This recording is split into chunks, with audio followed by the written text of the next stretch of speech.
Can you hear the ticking, ticking, ticking? That's me ticking my life away as I watch this movie.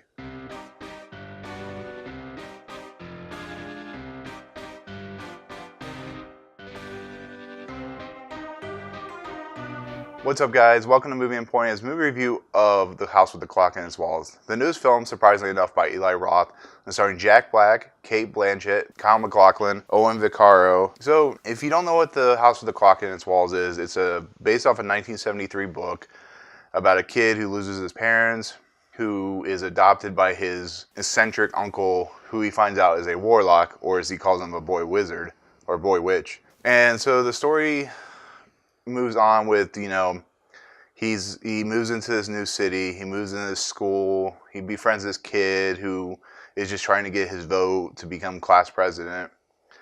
And he learns that his uncle is a warlock, that his next door neighbor is a witch, that the house that they're living in was once owned by their friend, who's played by MacLachlan. He did something that caused a clock to basically tick in the walls of the house, kind of like the movie, what the movie's called.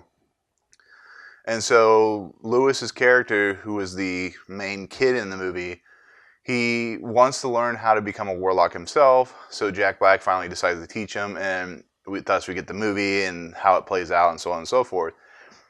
Now, to say my honest opinion of the movie, I didn't like this movie at all. I didn't think it was good. I thought the acting was okay. I thought Cate Blanchett was maybe the better part of this movie, but overall I think this is one of the worst movies of the year.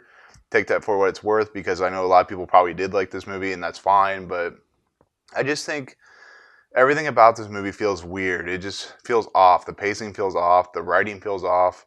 Lewis's character, I don't like to bag on kids because they're kids, but there's some kids, for instance, like Looper, where that kid was an amazing character actor, and here Lewis just feels like he doesn't know he's not being given good direction by Eli Roth, and when he starts crying, it's really, really off-putting, really, really weird. Jack Black is playing typical Jack Black, so you just get kind of bored of the character. And Cate Blanchett is an amazing, talented actress, so she does what she does, and she does it well, but I just don't think that Eli Roth handled this property very well. I know the book is based off a famous book from the 70s, and it's a really well-beloved kids book. But it's just, when you put somebody like MacLachlan as the villain, and we saw what happened with the Flintstones, he doesn't play villains very well. I mean, look at Showgirls. It doesn't play villains very well. And it very shows in here. When he shows up, it's just really weird and haphazard, and everything that plays out, how the story plays out, it's stuff that's been done before. And it's a shame, because this trailer really sold it very well. It sold it like a fun kids horror film. And maybe they knew that it wasn't going to be a great movie because they put it in September instead of October, and it just kind of shows.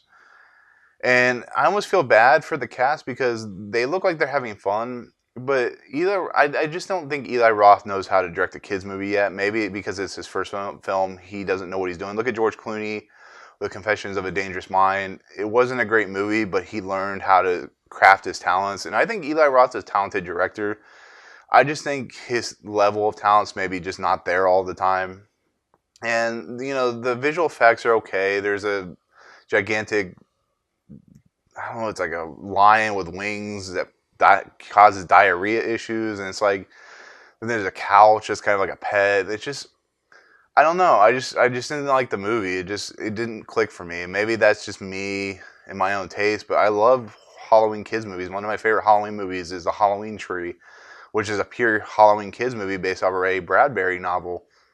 And I just think they missed the mark on this one, badly. And it's not Slender Man. I'm going to say that right now. It's nowhere near as bad as Slender Man. So I can't say it's going to be the worst movie of the year, but it's going to be in my top 10 worst movies of the year. So take that for what it's worth.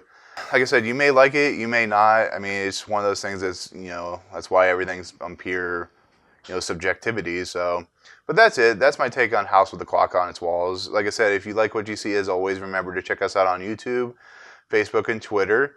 Comment below if you've seen the movie. Tell me what you think. If you disagree, I would always like to hear about it. If you agree, tell me that as well. But otherwise, I'll see you guys later. Peace.